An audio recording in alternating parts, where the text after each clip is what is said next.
राजस्थान उपचुनाव में देवली उनियारा की विधानसभा सीट पर हुआ त्रिकोणीय मुकाबला।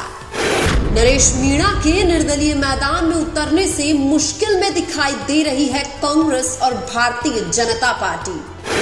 देवली उनियारा में कांग्रेस बीजेपी पर भारी पड़ सकते हैं निर्दलीय नरेश मीणा। नरेश मीणा को मिला हनुमान बेनीवाल, रविंद्र भाटी और राजकुमार रूट का समर्थन। नरेश मीणा का प्रचार करने देवली उनियारा आएंगे नगीना सांसद चंद्रशेखर आजाद। देवली उनियारा में 5 पांडवों की जोड़ी उपचुनाव में रचेगी एक नया इतिहास। उपचुनाव में कांग्रेस पार्टी से टिकट मांग रहे नरेश मीणा ने देवली उनियारा से निर्दलीय नामांकन भर दिया है। नरेश मीणा के निर्दलीय नामांकन भरने से देवली उनियारा में कांग्रेस पार्टी पर संकट के बादल छा गए हैं। देवली उनियारा में नरेश मीणा के माहौल को देखकर केवल कांग्रेस ही नहीं बल्कि बीजेपी की टेंशन भी बढ़ गई है। देवली उनियारा से टिकट नहीं मिलने पर भावुक होकर रोते हुए नरेश मीणा ने एक बार तो चुनाव लड़ने से मना कर दिया था, लेकिन नरेश मीणा ने अपने समर्थकों का उत्साह और जोश देखकर ये फैसला किया कि वो देवली उनियारा से निर्दलीय चुनाव लड़ेंगे।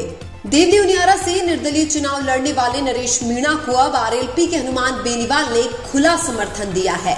निर्दलीय नरेश मीणा के लिए किसान नेता हनुमान बेनीवाल देवली उनियारा में हेलीकॉप्टर से प्रचार करेंगे। 2023 में देवली उनियारा से आरएलपी के उम्मीदवार को लगभग 19,000 वोट मिले थे, लेकिन उपचुनाव में नरेश मीणा के चुनाव लड़ने से बेनीवाल ने देवली उनियारा में आरएलपी का कोई भी उम्मीदवार मैदान में नहीं उतारा है।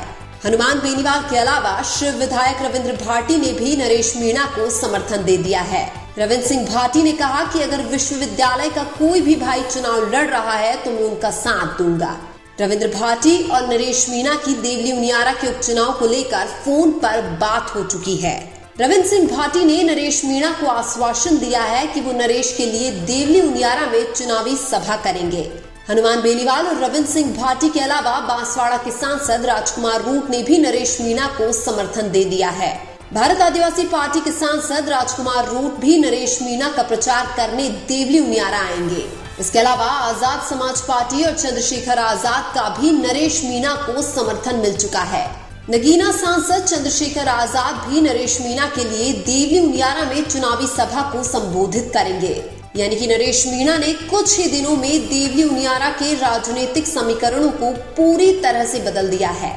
नरेश मीणा ने हरीश चंद्र मीणा और मुरारी लाल मीणा पर उनके टिकट काटने का आरोप लगाया है। नरेश मीणा ने कहा कि कांग्रेस ने जिस केसी मीणा को टिकट दिया है वो केसी मीणा कुछ समय पहले बीजेपी के जयकारे लगा रहे थे।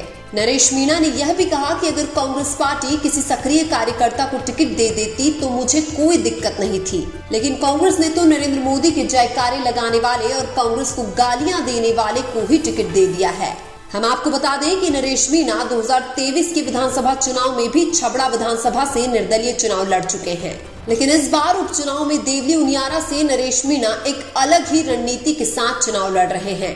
नरेश मीणा ने अपने समर्थकों से कहा है कि आप चाहे कांग्रेस को गाली दो या बीजेपी को गाली दो, लेकिन कोई भी समर्थक किरोड़ी लाल मीणा, सचिन पायलट और हनुमान बेनीवाल के बारे में एक शब्द भी गलत नहीं बोलेगा।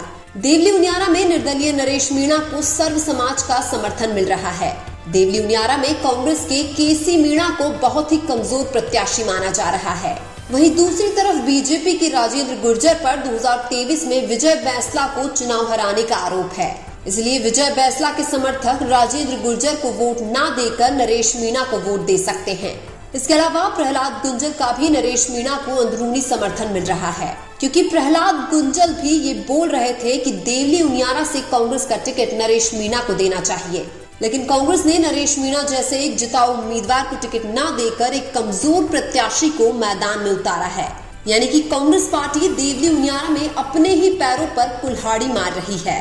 देवली उनियारा से पार्टी के सर्वे और न्यूज चैनलों के सर्वे में नरेश मीणा को लोगों ने सबसे ज्यादा पसंद किया था, लेकिन फिर भी कांग्रेस पार्टी ने नरेश मीणा को बार बार नजरअंदाज किया है और इसलिए उपचुनाव में नरेश मीणा का देवली उनियारा की विधानसभा सीट से चुनाव लड़ना बहुत जरूरी था।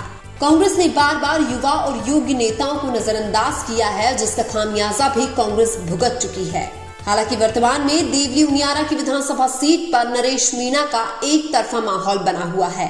यानी कि अब वो दिन दूर नहीं जब देवली उनियारा से नरेश मीणा एक नया इतिहास रचने वाले हैं। लेकिन आपको क्या लगता है, उपचुनाव में देवली उनियारा की विधानसभा सीट से कौन सा प्रत्याशी चुनाव जीतेगा? कमेंट करके जरूर बताइए।